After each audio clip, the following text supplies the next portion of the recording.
Everyone, magandang araw sa lahat guys. And it's another day and another chance to spread the word of our Lord. So this day is about the Passover meal. So saan nga ba galing yung Passover guys? So Passover, galing yung Passover guys, originally from the Jews or sa mga Hudyo. So, it's a commemoration guys or a recount of the Israelites liberation from slavery in Egypt. So, God commanded them to stain their doorposts with the blood of the Lamb. So, yung mga hindi nag-stain ng blood sa mga doorposts ng bahay nila, yung angel of death will pass.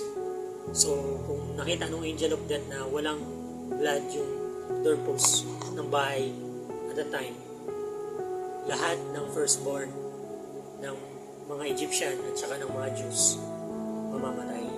So, the Jews follow the commandment and then na-save yung mga firstborn nila. So, kinikwento ng mga Jews to guys during this Holy Week sa kanilang family.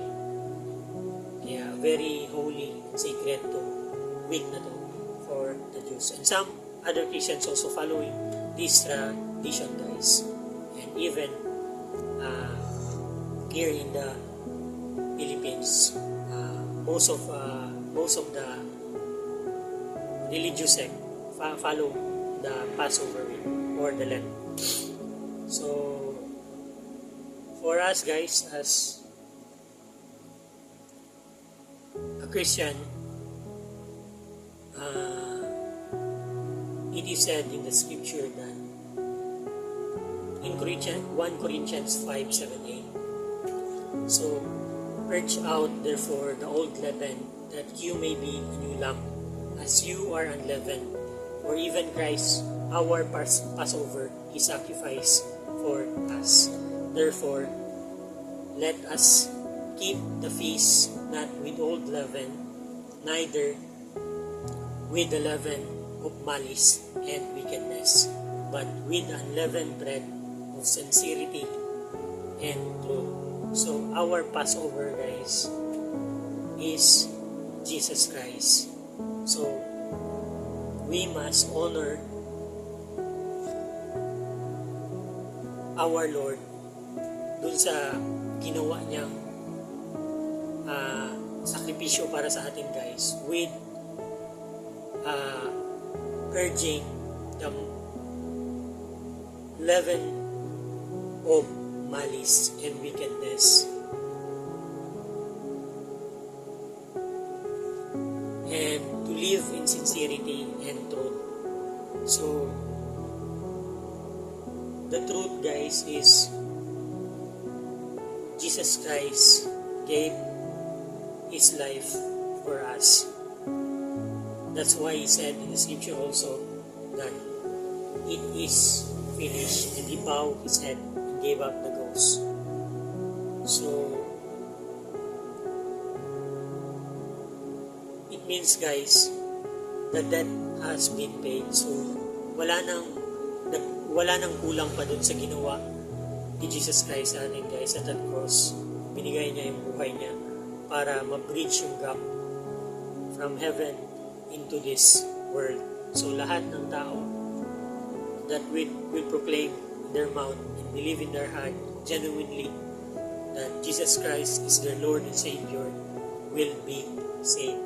So we are commemorating or doing what is the commandment of Christ during our life, not just in this season guys, but in every day in our life.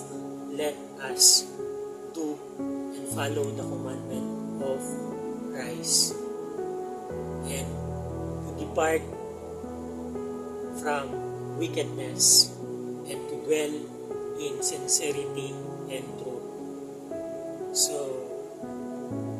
it is said also in the scriptures, guys, in 1 Corinthians 10:31, whether therefore you eat or drink or whatsoever you do all to the glory of God. So, in everything that we do, guys, we must do it for the glory of God. So, that is our Passover, Jesus Christ. And that's all, guys. I hope I was able to share another blessing to you guys, and I was able to encourage you all.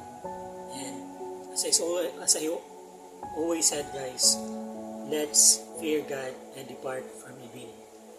All glory and honor to our God forever and ever. In Jesus' name.